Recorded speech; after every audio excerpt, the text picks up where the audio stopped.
볼 수 있게 임하지 않음, 그런 내용이고요.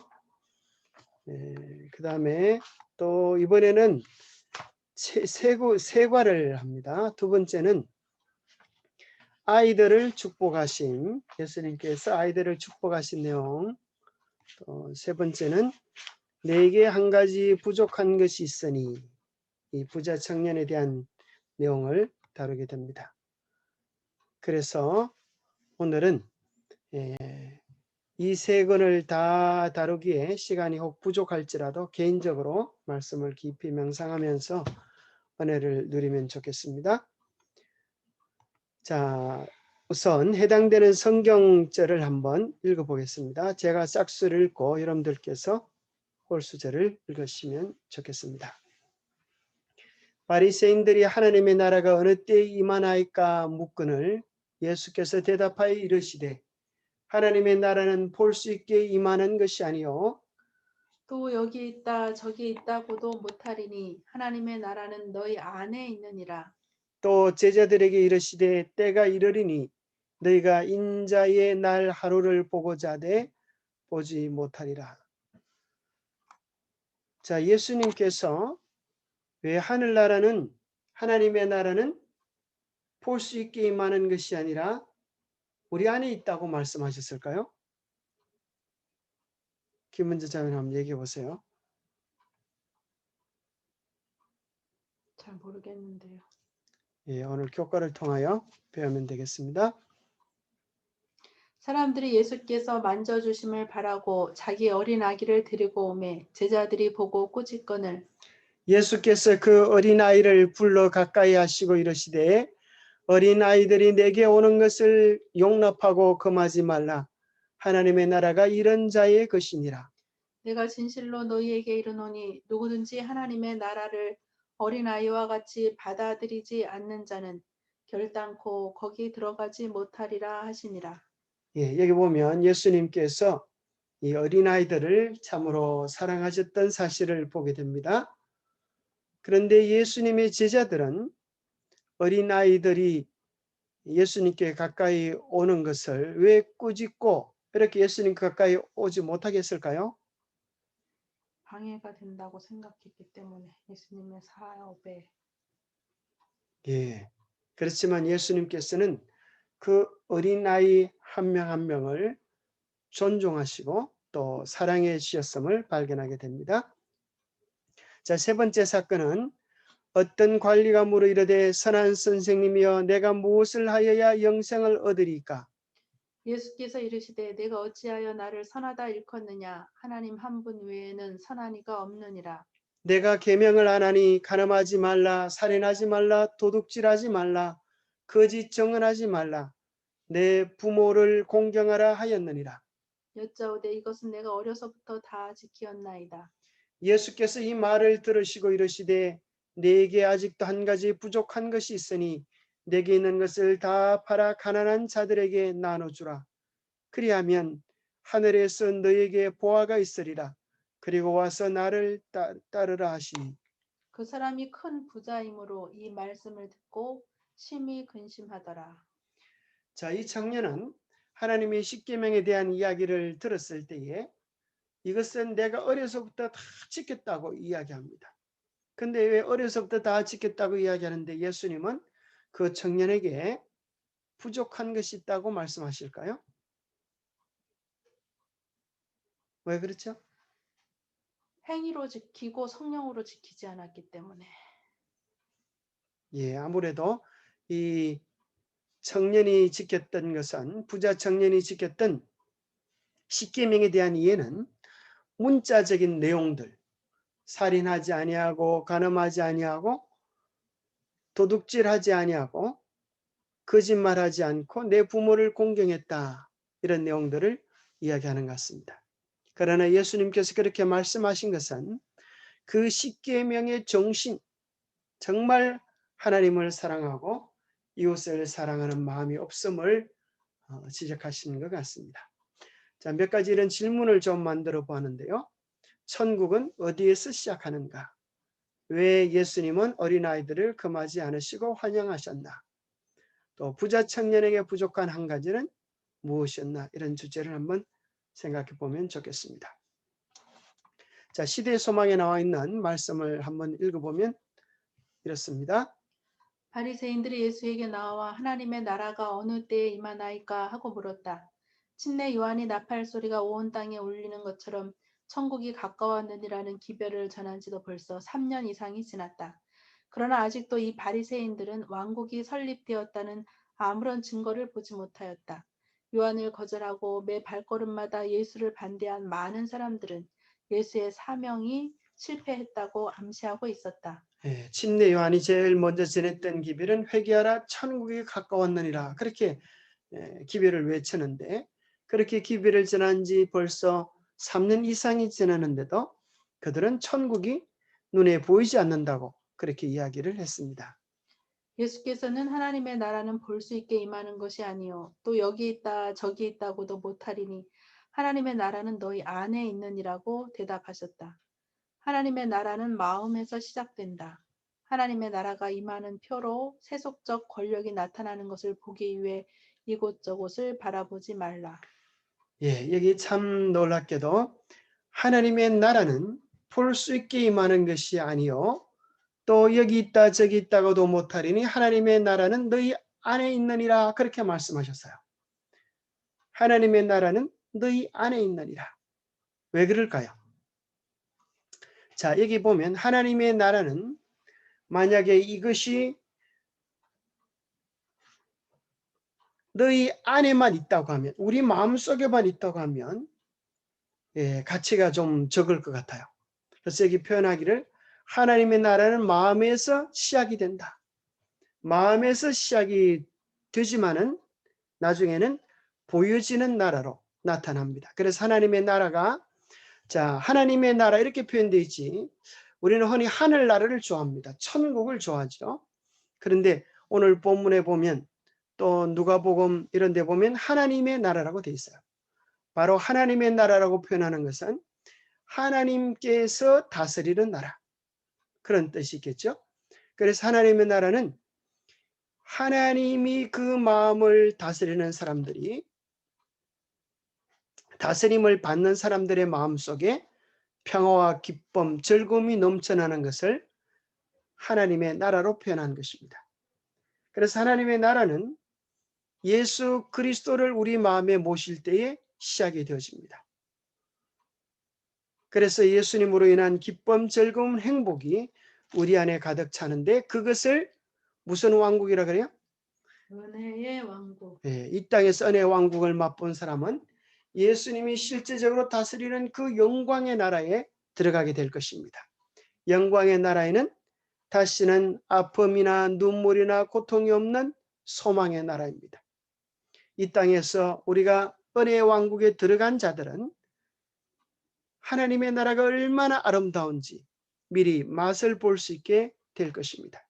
그러나 유대인들은 그들이 꿈꿨던 나라는 세속적 권력의 나라입니다. 그들은 유대인들이 로마의 압제로 살았을 당시였었는데 로마의 지배 권세를 물리치고 이스라엘이 우뚝 서는 그런 나라를 하나님의 나라로 이해한 것입니다. 1번 문제 그 앞부분에 하나님의 나라를 보지 못하는 이유가 설명되어 있는데요. 예수님의 제자들까지라도 그들이 지닌 이기심과 세속적인 욕망 때문에 그분께서 그들에게 나타내고자 하신 영적 영광을 이해할 수 없었다. 제자들이 구주의 품성과 사명을 충분히 깨달은 것은 그리스도께서 아버지에게로 승천하시고 신자들에게 성령을 부어주신 후의 일이었다. 성령의 침례를 받은 후에야 그들은 자신들이 영광의 주께서 임재하신 바로 그곳에 있었다는 사실을 깨닫기 시작하였다. 아주 중요한 내용을 읽어주시는데요. 자, 그들이 왜 첫 번째는 하나님의 나라에 대해서 바르게 이해하지 못했어요? 마음에 성령이 계셔야 할 자리에 이기심과 세속적인 욕망이 자리 잡고 있었기 때문에. 그들이 바라는 나라는 그들의 이기심과 세속적 욕망을 충족시켜주는 그런 나라를 기대한 것입니다. 그러나 이제 예수님이 부활 성천하시고 성령께서 그들의 마음을 다스리실 때 그들은 깨달았습니다. 아, 바로 이것이 하나님의 나라구나. 바로 이것이 예수님이 다스리는 마음이구나. 이 세상 그 어떤 것으로도 채울 수 없는 기쁨을 성령의 임재 안에서 누리게 되었습니다. 그래서 우리의 마음을 우리는 잘 관리해야 될 것입니다. 우리의 마음 안에 무엇이 있는가? 그것이 하나님께서 오늘 우리에게 물으시는 것입니다. 우리의 마음에 무엇이 있습니까? 이 세상에서 잘 먹고 잘 살고자 하는 욕심이 있습니까? 아니면 세상의 즐거움들이 있습니까? 아니면 우리의 매일의 생애 속에서 예수님을 사모하고 예수님이 어떻게 사셨나, 어떤 마음을 가지셨나, 예수님을 닮고자 하는 마음이 있습니까? 우리가 예수님을 바라보면 언제든지 우리 안에 그분의 빛으로 인한 기쁨과 행복이 가득 차게 될 것입니다. 마치 해바라기가 해를 바라보면서 닮아가듯이 우리가 예수님을 바라보면서 예수님을 닮아가는 것, 그것이 우리가 경험할 수 있는 은혜의 왕국입니다. 그리스도의 말씀이 그들의 기억에 되살아날 때에 그들의 마음은 열려서 예언들을 이해하고 예수께서 행하신 이적을 깨달을 수 있었다. 경이로운 예수의 생애가 저희 눈앞에서 지나갔으며 그들은 꿈에서 깬 사람들과 같았다. 제자들은 말씀이 육신이 되어 우리 가운데 거하심에 우리가 그의 영광을 보니 아버지의 독생자의 영광이요 은혜와 진리가 충만하더라. 요한복음 1장 14절의 말씀을 깨달았다. 자, 말씀이 육신이 되어 우리 가운데 거하심에 우리가 그의 영광을 보니 아버지의 독생자의 영광이요 은혜와 진리가 충만하더라. 이것은 무엇을 말하는 내용입니까? 예수님께서 성육신하여 이 땅에 사셨던 사건을 이야기합니다. 하늘에 들린 말씀, 하늘에 대한 말씀들이 실제적으로 육신이 되어 예수 그리스도가 되어 우리 가운데 오신 것입니다. 그래서 예수 그리스도를 통하여 그들은 영광을 보게 된 것입니다. 그저 인간 예수가 아니라 그의 성품 속에 비춰오는 하나님 아버지의 독생자의 영광, 하나님의 아들의 영광을 발견하게 된 것입니다. 그리고 하나님이 그들 가운데 계시고 그들을 사랑해 주심에 대한 은혜와 진리가 가득 차는 기쁨을 누리게 되었습니다. 그래서 이 은혜의 왕국은 예수 그리스도가 그들 가운데 계셔서 이루어진 것이고 또 우리의 마음속에 예수님을 모실 때 이루어지는 축복의 영광의 은혜의 나라인 것입니다. 자, 2번. 성령의 조명이 없이는 인간이 그리스도의 영광을 분별할 수 없다는 것은 사도 시대처럼 오늘날에도 사실이다. 진리와 하나님의 사업은 세상을 사랑하고 타협하는 그리스도교로 말미암아 옳은 평가를 받지 못한다. 예, 성령의 조명이 없이는 인간이 그리스도의 영광을 분별할 수 없다는 것입니다. 오늘날에도 많은 사람들은 예수님에 대한 바른 이해를 가지지 못하기 때문에 교회 다녀도 무슨 소용이 있나 이렇게 말하죠. 그러나 예수님이 어떤 분인지를 성령께서 조명해 주시는 것입니다. 성령께서 우리의 마음 안에 예수님이 함께 계신다고 하는 사실을 알려주고 우리와 동행하시는 그분의 사랑에 대하여 이야기할 때 우리는 깊은 깨달음과 감사 속에 그분과의 만남 속에 천국을 경험하는 것입니다. 하나님의 나라는 볼 수 있게 임하지 않는다. 하나님의 은혜의 복음은 그 자아 희생적인 정신과 함께 결탄코 세속적인 정신과 조화될 수 없다. 이 두 원칙은 서로 반대된다. 육에 속한 사람은 하나님의 성령의 일을 받지 아니하나니 이런 일은 영적으로라야 분별함이니라. 예, 마음이 통하면 서로 이해될 수 있는 것입니다. 은혜의 복음은 자기 희생적인 정신과 함께 거하는 것입니다. 우리가 무아적인 정신을 가질 때 이타적인 정신을 가질 때 우리는 작은 꽃 속에서 또 살랑이는 바람결 속에서 하늘과 땅에 충만한 하나님의 임재와 사랑을 누립니다. 반대로 세속적인 정신, 이기적인 정신, 물질을 좋아하는 정신은 그 안에 있으면서도 하나님을 바로 분별할 수 없게 됩니다. 그러나 오늘날 종교계에 그들이 믿는 바대로 세상적인 현세적인 주권으로서의 그리스도의 나라를 세우기 위하여 일하고 있는 사람들이 많이 있다. 그들은 우리 주님을 이 세상의 치리자, 즉 법정과 병영, 국회, 궁정, 시장의 치리자로 만들기를 바라고 있다. 그들은 그분께서 인간의 권위에 의해 집행되는 법령들을 통해서 통치하기를 기대한다. 예, 어떤 사람들은 그래서 그리스도의 나라에 대하여 잘못 이해하기 때문에 이 세상적인 주권을 통하여서 그리스도의 나라를 세우려고 하는 사람들이 많이 있습니다.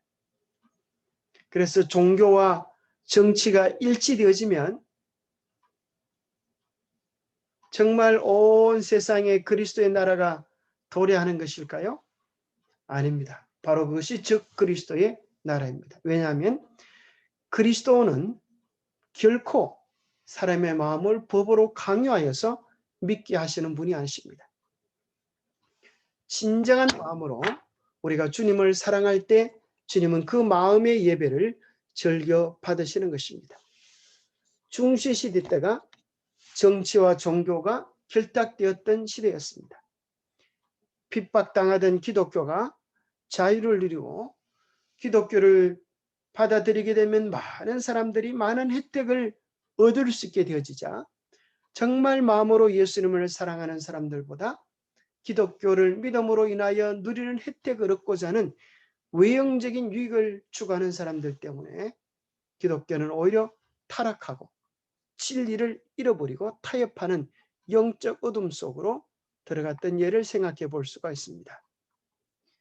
우리의 모범 되신 예수께서는 세속적인 정치를 멀리하셨다. 예수께서 사람들의 재난에 무관심하셨기 때문이 아니라 구제책이 단순히 인간적인 그리고 외적인 조치에 있지 않았기 때문이다. 구제책이 효과가 있으려면 반드시 사람들에게 개인적으로 미쳐야 하고 반드시 마음을 개심시켜야 한다. 예, 이것이 바로 정답입니다. 예수님께서 사람들의 재난에 무관심하시기 때문이 아니라 가장 중요한 것은 외형적인 조치에 있지 않기 때문입니다. 우리가 흔히 새마을 운동을 하면 잘 사는 세상이 올 줄 알았습니다.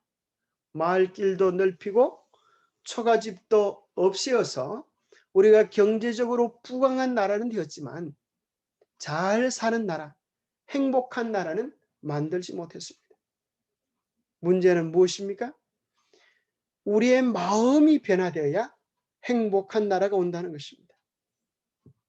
그래서 예수님은 하나님의 복음이 개인적으로 미쳐야 하고 반드시 우리 마음을 변화시키지 아니하면 진정한 행복, 하늘의 기쁨을 누릴 수 없다고 말씀하시는 것입니다.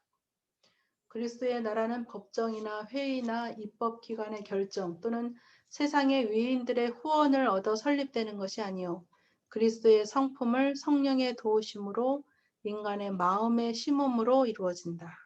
아, 참 아주 멋진 말이죠. 그리스도의 나라는 법이나 또 결정, 후원, 강요, 도움 이런 걸 통해 이루어지는 것이 아니고 그리스도의 성품을 우리의 마음에 심음으로 이루어집니다. 예수님의 사랑을 우리 속에 심음으로 그리스도의 정신을 심음으로 이루어집니다. 마치 그것은 씨와 같습니다. 씨앗을 심으면 뭘 얻죠? 열매. 예쁜 꽃과 열매들을 얻을 수가 있습니다. 그 씨앗은 그 안에 무엇을 다 가지고 있는가 하면 그 씨앗의 장래에 대한 모든 프로그램들이 그 안에 있는 것입니다. 그와 마찬가지로 예수님의 성품의 말씀을 우리 속에 담고 우리의 마음과 사랑과 관심을 쏟으면 예쁜 꽃으로 피어나게 되는 것입니다.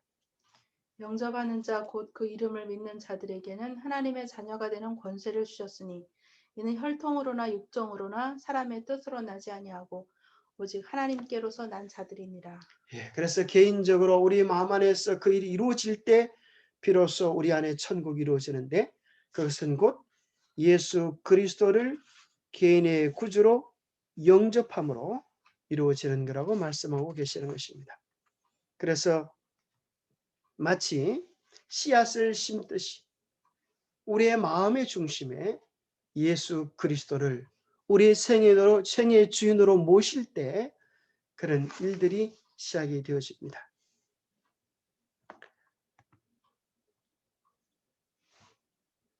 여기에 인류를 향상시킬 수 있는 유일한 능력이 있다. 그러므로 이 사업을 성취하기 위한 인간의 일은 하나님의 말씀을 가르치고 또 실행하는 것이다. 자, 이것이야말로 새마을 운동보다도 더 중요한 일인 것입니다. 우리가 돈을 열심히 버는 것보다 더 중요한 것은 참된 행복에 이르는 유일한 길이기 때문에 그렇습니다. 그래서 우리가 할 수 있는 가장 멋지고 아름다운 일이란 하나님 말씀을 우리가 먼저 순종하고 가르쳐주는 일입니다. 이 두 가지, 이것이야말로 정말 큰 능력인 것입니다. 하나님의 말씀은 지식이 아니라 생명이요 또 능력인 것입니다. 내가 너희 중에서 예수 그리스도와 그의 십자가에 못 박히신 것 외에는 아무것도 알지 아니하기로 작정하였음이니라. 그 후 바울은 가장 더러운 죄로 말미암아 부패되었던 어떤 자들에게 편지할 때에 너희 중에 이와 같은 자들이 있더니 주 예수 그리스도의 이름과 우리 하나님의 성령 안에서 씻음과 거룩함과 의롭다 하심을 얻었느니라. 그리스도 예수 안에서 너희에게 주신 하나님의 은혜를 인하여 내가 너희를 위하여 항상 하나님께 감사하노니 라고 그는 말할 수 있었다. 그리스도인의 신앙의 정신을 오늘 본문 속에서는 죽고 사는 것이다 그렇게 표현되어 있어요. 우리 자신이 예수님과 함께 십자가에 못 박혀 죽는 것입니다. 우리의 이기심이 죽고 욕심이 죽고 더러운 죄가 죽는 것입니다. 그리고 그 안에서 예수님의 정신으로 살아가는 것입니다. 예수님의 마음으로, 사랑의 마음으로 살아갈 때 우리 안에 천국이 임하는 것입니다. 자, 두 번째는 이제 56장 아이들을 축복하신 그런 장면을 다루게 되는데요.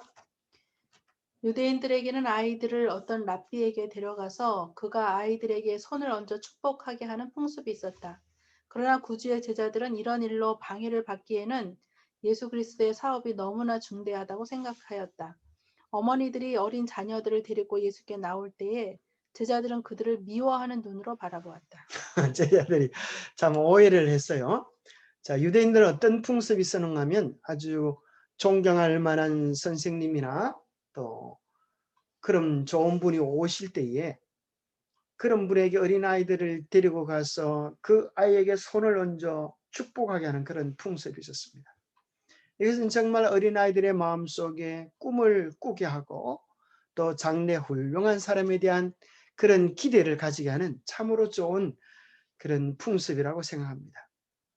그런데 아무래도 어린아이들이 이제 잘 모르기 때문에 시끄럽고 좀 소란스럽기 때문에 제자들 생각에 이 중요한 예수님의 말씀을 전하는데 혹시 그들이 방해되지 않을까 그렇게 생각해서 어린아이들이 예수님께 오는 것을 막았습니다. 자, 예수님께서는 구주께서는 자녀들을 하나님의 말씀을 따라서 교육시키고자 노력하고 있는 어머니들의 염려와 수고를 알고 계셨다. 그는 그들의 기도를 들으셨다. 예수께서 친히 그들을 당신 앞으로 이끄셨다. 자, 예수님께서는 자녀들을 하나님의 말씀을 따라서 교육하고자 노력하고 있는 어머니들의 그 마음을, 그 수고를 알고 계셨습니다. 그래서 그들의 어머니들의 마음, 아이들을 향한 그 마음, 또 예수님을 향한 마음을 아시고 그들을 향하여 마음을 활짝 여시고 축복하셨습니다. 그 중에는 이런 분도 계셨습니다. 어머니와 아이는 예수를 찾으려고 집을 떠났다. 도중에 어머니는 이웃에게 자기의 목적을 말하였고 그 이웃도 예수께서 저희 아이들을 축복해 주시기를 원하였다. 이리하여 여러 어머니들이 어린 자녀들을 데리고 함께 나아왔다. 그중 어떤 아이들은 유아 시대를 지나 아동과 청소년기에 접어든 아이들이었다. 예, 여기 보면 한 어머니가 이제 예수님에 대한 소문을 듣고 자기 아이를 예수님께 축복받도록 하기 위하여 이제 가면서 도중에 여러 자기 친구들에게도 함께 이야기하고 그래서 참으로 설레이는 기대를 가지고 예수님께 나온 것입니다. 예수께서는 제자들이 당신을 위해서 하는 일이라고 생각하면서 어머니들을 돌려보내는 것을 보셨을 때에 제자들에게 그들의 잘못을 보이시며 어린아이들이 내게 오는 것을 용납하고 금하지 말라. 하나님의 나라가 이런 자의 것이니라고 말씀하셨다. 예수께서는 어린이들을 팔에 안으시고 그들의 머리에 손을 얹으시고 저희가 받으러 온 축복을 주셨다. 자, 예수님은 이 어린아이들을 보고 참 크게 칭찬을 하셨어요. 그죠? 하나님의 나라가 바로 이런 자들의 것이다. 자, 예수님은 왜 어린아이들 이렇게 칭찬하시면서 하늘나라가 어린아이들 같은 그런 자들의 것이라고 이야기하셨을까요? 자, 어린아이들에게서 우리가 어떤 교훈을 얻을 수가 있습니까? 김원재 자매님 뭐 어떤 교훈을 좀 얻어요? 어린아이들의 같은 마음. 그것이 어떤 걸 보고 예수님께서 얘기하신 것 같아요? 어린아이의 순진함, 단순함, 그런 것, 의지하는 마음. 예. 참 어린아이들은 그죠? 부모님이 이야기해주면 거기에 대하여 의심을 하지 않습니다. 마치 스폰지같이 깨끗한 마음을 가지고 거기다 그림을 그리듯이 듣고 본 것들을 받아들이지 않습니까? 예, 나이가 많이 들면서 우리는 사람들에게 실망과 속임을 당하면서 저런 것들을 다 믿어도 될까 하는 그런 의심이 생기지만 어린아이들은 그렇지 않습니다. 깨끗하고 단순한 마음으로 부모님을 신뢰하고 부모님의 뜻이면 그것이 정말 참인 줄 깨닫고 그렇게 받아들이는 그 마음 얼마나 귀하고 아름다운 마음입니까? 또 어린아이들이 부모를 신뢰하듯이 우리가 예수님을 신뢰하고 따라간다면 우리는 결코 낙심할 필요가 없게 될 것입니다. 그들은 그리스도의 말씀으로 격려와 축복을 받고 저희 집으로 돌아갔다. 그들은 새로운 기쁨으로 저희의 임무를 수행하고 희망을 가지고 저희 어린이들을 위하여 일하도록 격려를 받았다. 오늘날의 어머니들도 동일한 믿음으로 그리스도의 말씀을 받아야 한다. 그리스도께서는 그가 사람들 중에 한 사람으로 사셨을 때처럼 오늘날도 틀림없이 개인의 구주이시다. 예, 어머니들은 참으로 이 세상에서 아주 위대한 일을 하는 분들입니다. 어린아이들의 영혼 속에 하나님의 형상을 회복시키는 참으로 위대한 건축물을, 무너지지 않는 건축물을 짓는 사람과도 같습니다. 우리 주님께서 그 한 아이 한 아이를 축복하시고 또 격려하시고 희망을 주셨습니다. 그래서 그들은 정말 예수님의 축복을 받은 이 아이들이 얼마나 주님을 위한 아름다운 증인들이 되었을까 생각해 보게 됩니다. 어머니의 팔에 안긴 영아일지라도 기도하는 어머니의 믿음을 통하여 전능하신 하나님의 그늘 아래 거할 수 있다. 침례 요한은 날 때부터 성령의 충만함을 받았다. 만일 우리가 하나님과 교통하는 가운데 산다면 우리도 역시 아주 어릴 때부터라도 성령께서 우리의 어린 자녀들을 꼴지어 주시리라고 기대할 수 있다. 예, 어머니 팔에 안긴 영아일지라도 기도하는 어머니의 믿음을 통해서 하나님을 배울 수 있습니다. 그래서 어머니가 하나님을 사랑하면 아이도 하나님을 사랑하고 어머니가 테레비를 좋아하면 아이도 테레비를 좋아하고 어머니가 핸드폰을 좋아하면 아이들도 핸드폰을 좋아하게 될 것입니다. 참으로 이 세상은 얼마나 아이들의 마음을 빼앗아 갈 것들이 참 많은지 모릅니다. 그래서 우리는 예수님께 먼저 마음을 바치도록 성령께서 아이들의 마음을 이끌도록 많이 기도하며 더 많이 애써야 되는 특별한 시대에 우리가 살아가고 있는 것 같습니다. 예수께서는 당신과 접촉한 어린이들 중에서 당신의 은혜의 후사요, 당신의 나라의 시민이 될 남녀들을 보셨으며 그들 중 어떤 이들은 당신을 위하여 순교자들이 될 것이었다. 그는 이 어린이들이 세상적으로 현명하고 마음이 완고한 장성한 사람들보다도 매우 쉽게 당신의 말씀을 듣고 당신을 구주로 받아들인다는 사실을 아셨다. 예, 어린아이들의 깨끗한 마음 속에 하나님은 그들이 장래에 예수님을 위하여 어떤 일들을 할 것인지를 미리 내다 보셨을 때 얼마나 기쁘셨을까요? 그래서 우리도 이 어린아이들을 대할 때 그들의 철없는 모습들 속에서 큰 기대와 또 꿈을 가지고 또 아이들을 존중하면서 그렇게 대해야겠습니다. 어린아이들의 여린 마음 속에 우리의 실수와 허물로 인하여서 그늘지지 않도록 우리는 그들을 잘 보살펴야 할 것입니다. 아이들의 복음의 가르침을 가장 잘 받아들인다는 것은 여전히 사실이다. 그들의 마음은 거룩한 감화를 받을 수 있게 열려 있고 받은 교훈을 간직하기에 강하다. 어린 아이들은 그들의 나이에 알맞은 경험을 가진 그리스도인이 될 수 있다. 그들은 영적 사물에 대한 교육을 받아야 할 필요가 있으므로 부모들은 아이들이 그리스도의 품성을 닮은 품성을 형성할 수 있도록 모든 편의를 그들에게 제공해야 한다. 예, 그렇죠. 어린아이들에게는 어린아이들의 눈높이에 맞는 그런 눈높이 교육이 필요하리라 생각합니다. 어린아이 때부터 하나님께 기도하며 신뢰하고 또 말씀을 읽고 깨달을 수 있도록 아이들에게 재밌는 성경 이야기들, 또 아이들과 질문과 또 대답을 통하여 그 아이들의 믿음을 격려해 줄 수 있으리라 생각합니다. 부모들이여 그대의 아이들을 교육시킬 때에 하나님께서 천연계에 주신 실물 교훈들을 연구하라. 예, 특별히 어린아이들을 이 자연계로 데리고 나가는 것은 아이들에게 아주 큰 복이 됩니다.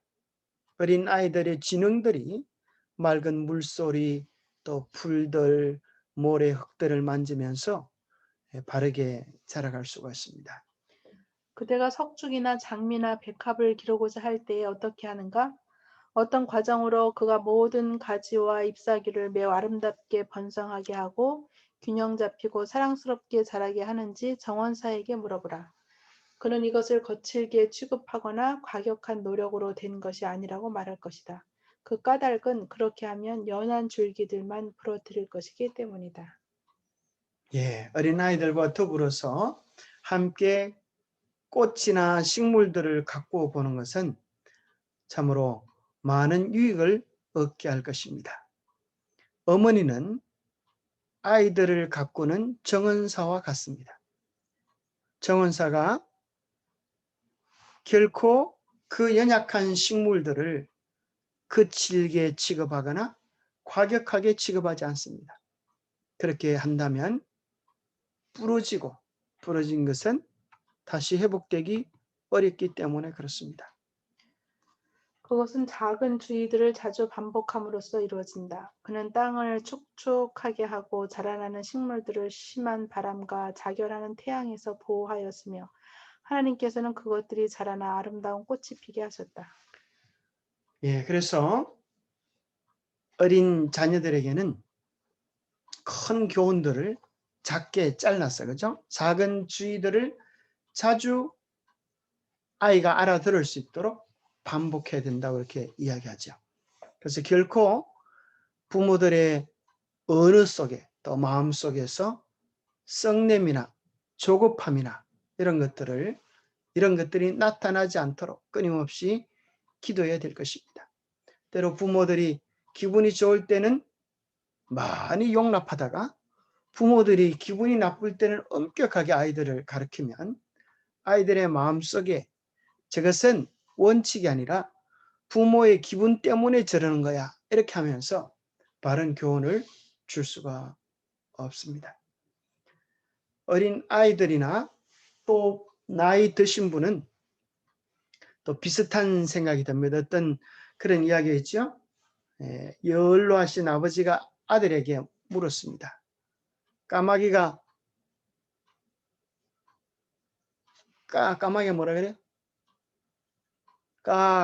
그러니까 아버지가 물었습니다. 얘야, 저 새 이름이 뭐니? 그러니까 아들이 뭐라 그랬을까요? 까마귀요. 아버지 까마귀예요. 그랬어요. 근데 그렇게 해서 해줬으면 이제 알아들었을 텐데 또 좀 있다가 또 아들을 불러가지고 아들아 저 새가 뭐냐? 그렇게 물었어요.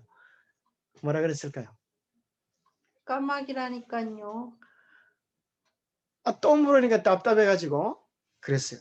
또 좀 있다가 아버지가 물었어요. 얘야, 저 새 이름이 뭐니? 뭐라 그랬을까요, 아들이? 응? 아이가 아주 화를 내면서 아버지는 도대체 몇 번을 이야기해야 알아들으시겠어요? 그렇게 이야기를 하고 그 모습을 지켜보던 어머니가 그 아이의 무례함을 보고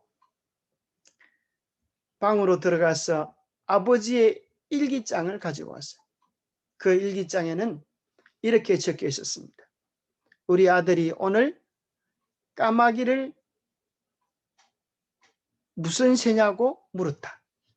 나는 20번, 30번, 40번, 50번 반복해 주면서도 내 마음에는 기쁨만 가득했다. 우리 부모님들은 그렇게 우리를 가르치면서 아이들이 하나씩 하나씩 배우는 것에 대하여 즐거워하셨습니다. 우리도 잘 깨닫지 못하는 어린 아이나 혹은 또 기억이 좀 잊혀지기 쉬운 연로하신 분들의 질문에 대하여 친절과 사랑의 정신을 가지고 조용히 반복해서 이야기해 주는 그런 친절과 사랑이 필요하리라 생각합니다. 그들의 아이들을 다루는 일에 있어서 정원사의 방법을 따르라. 부드럽게 손질하고 사랑으로 다스려 그들의 품성을 그리스도의 품성의 본을 따라 형성시키기 위해 노력하라. 하나님께 사랑을 표현하고 상호간에도 그렇게 하도록 권하라. 보면 참 좋은 표현이죠. 정원사의 방법을 따르라. 이 정원사는 부드럽고 또 사랑으로 그들을 돌보는 것처럼 우리도 자녀들을 그런 정신으로 해야 할 것입니다. 식물들이 잡초가 있을 때는 뽑아주고 보살펴 주는 것처럼 우리도 그렇게 해야 할 것입니다. 정원사가 잔소리를 하거나 그렇게 하지 않겠죠. 또 다른 예를 든다면 우리는 때로 차를 운행할 때 그죠? 그런 말이 있죠. 남자들이 두 여자 말만 들으면 인생이 편안하다 그러잖아요. 그 두 여자는 집에 있는 아내의 말이고 또 하나는 차를 운전할 때 길을 알려주는 내비게이션 아가씨의 말입니다. 근데 그 내비게이션 아가씨에게 배울 것이 있는데 그 아가씨는 어떤 경우를 당해도 화를 내는 법이 없어요. 매 순간순간 가장 최선의 길을 알려줍니다. 우리도 내비게이션 아가씨에게 배울 것이 있을 것 같아요. 비록 내 말을 안 듣고 다른 길로 갈지라도 우리가 화를 내지 않고 침착하게 더 좋은 길을 그 순간에 우리가 할 수 있는 최선의 길을 알려주는 하나님의 도구들이 되어야 하리라 생각합니다. 하나님께 사랑을 표현하고 상호간에도 그렇게 하도록 권하라. 하나님의 사랑의 빛이 그들의 냉혹한 이기심을 녹여버리지 않는 한 그들의 행복은 영원히 파괴될 것이다. 우리가 우리의 아이들이 예수의 부드러운 정신과 천사들이 우리에게 나타내는 동정심을 갖게 되기를 바란다면 우리는 어린 시절에 관대하고 사랑스러운 감정을 북돋워 주어야 한다. 여기 보면 참 하나님께서 우리를 얼마나 사랑하시는지 그 사랑의 정신, 사랑의 표현, 또 사랑의 감정들이 어린아이에게 전달될 수 있도록 우리가 늘 기도하고 그렇게 노력해야 할 것입니다. 자연계 가운데서 그리스도를 보도록 아이들을 가르치라. 그들을 호회로 장대한 나무들 아래나 정원으로 데리고 나가라. 경이로운 모든 창조물들 가운데서 하나님의 사랑의 표현을 보도록 그들을 가르치라. 하나님께서 모든 생물을 주관하는 법칙을 만드셨고 또 우리를 위한 율법을 만드셨으며 율법들은 우리의 행복과 기쁨을 위한 것임을 그들에게 가르치라. 자, 참 귀한 말씀이죠. 이 아름다운 천년계 속으로 아이들을 데리고 가고 또 그 모든 질서와 조화, 그것이 하나님의 돌보시는 법칙 속에 있음을 아이들에게 깨닫게 해주는 것입니다. 그리고 우리의 행복도 이 율법들을 순종할 때 있다고 하는 사실을 가르쳐 줄 필요가 있겠죠. 이 율법들은 우리의 행복과 기쁨을 위한 것임을 그들에게 가르치라. 긴 기도와 지루한 권고로 그들을 지치게 하지 말고 자연의 실물 교훈을 통하여 그들에게 하나님의 율법에 대한 순종을 가르치라. 예, 그렇죠. 이 하나님의 법에 순종할 때 우리는 행복과 기쁨을 누릴 수 있습니다.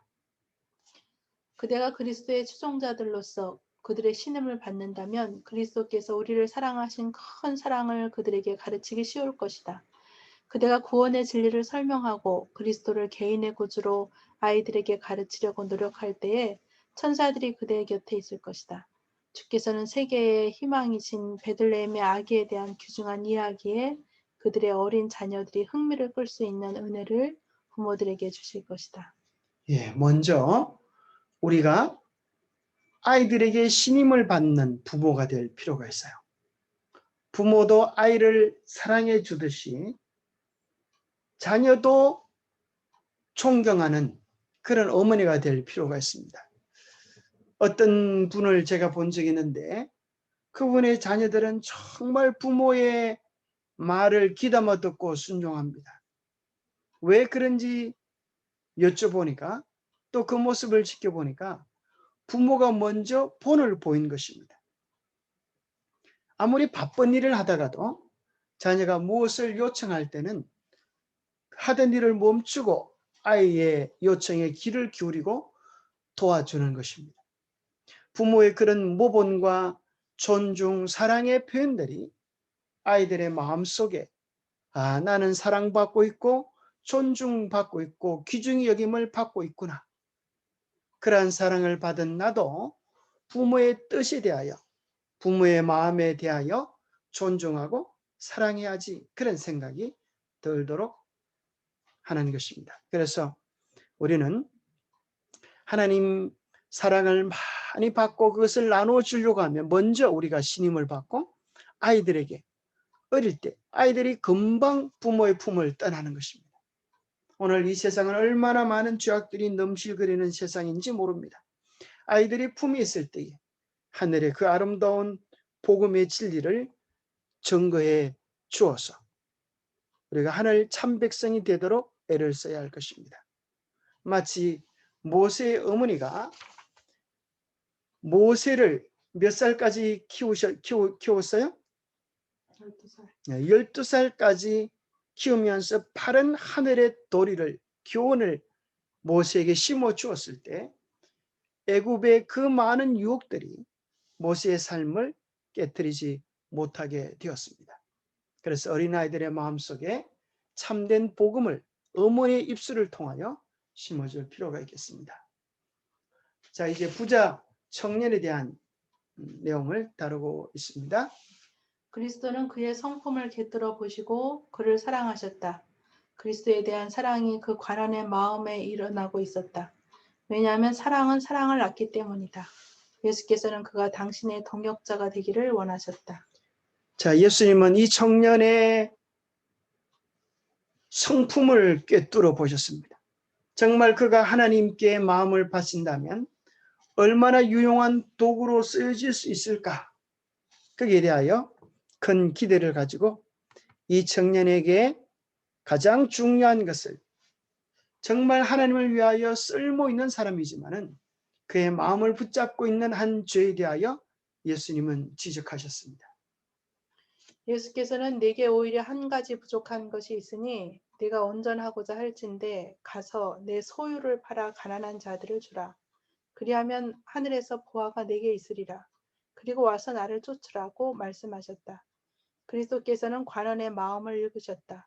그에게는 부족한 것이 한 가지밖에 없었지만 그것은 대단히 중요한 요소였다. 자, 이 청년에게는 그가 하나님의 십계명을 다 지키고 어릴 때부터 신앙 가운데 산다고 생각했지만 한 가지 부족한 것이 있습니다. 그것은 대단히 중요한 요소였습니다. 도대체 그것이 무엇이었습니까? 우상, 돈. 자, 여기 놀랍게도 이렇게 돼 있어. 우상과 돈인 줄 알았는데 뭐라고 이야기합니까?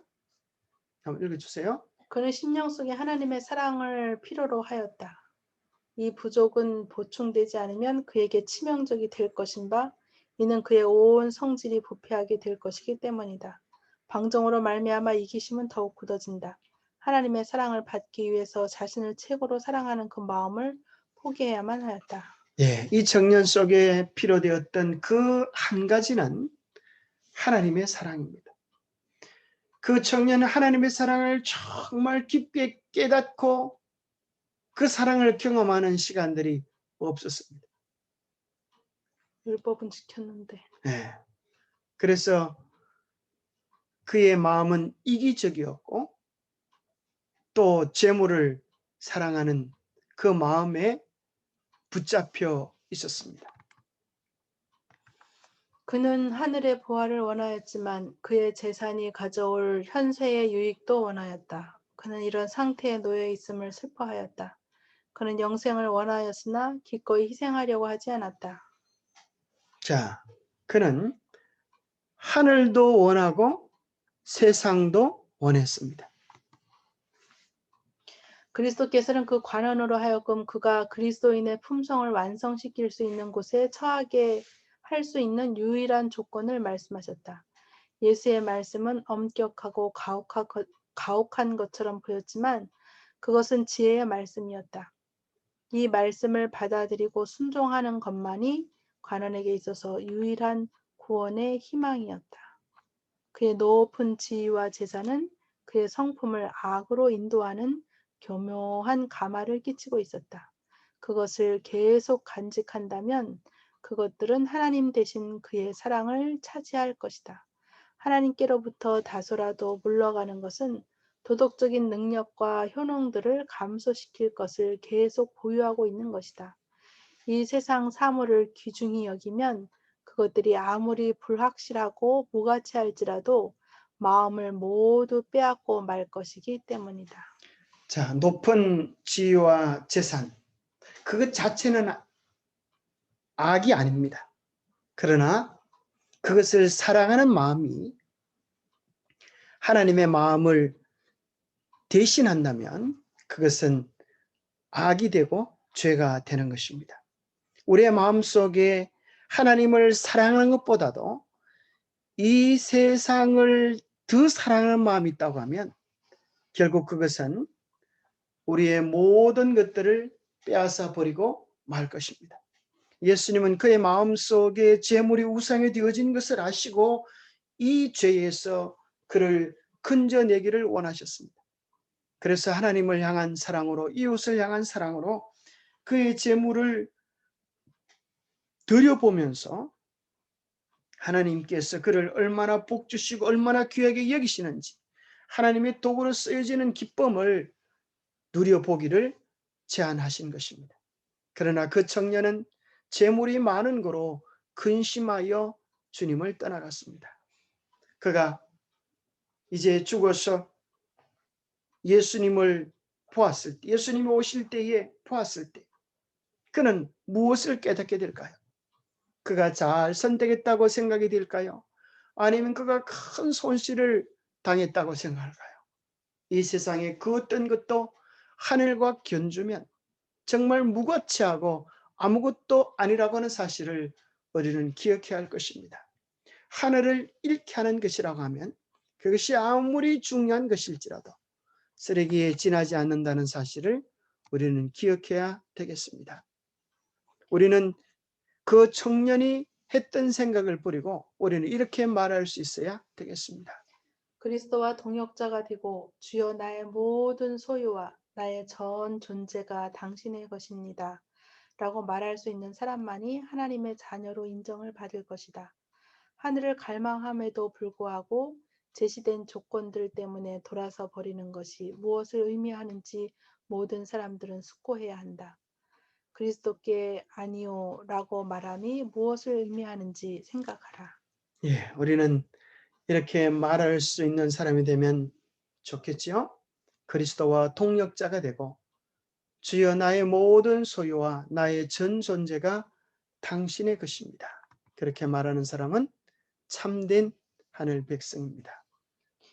관원은 아니요, 나는 당신께 모든 것을 드릴 수 없습니다. 라고 말하였다.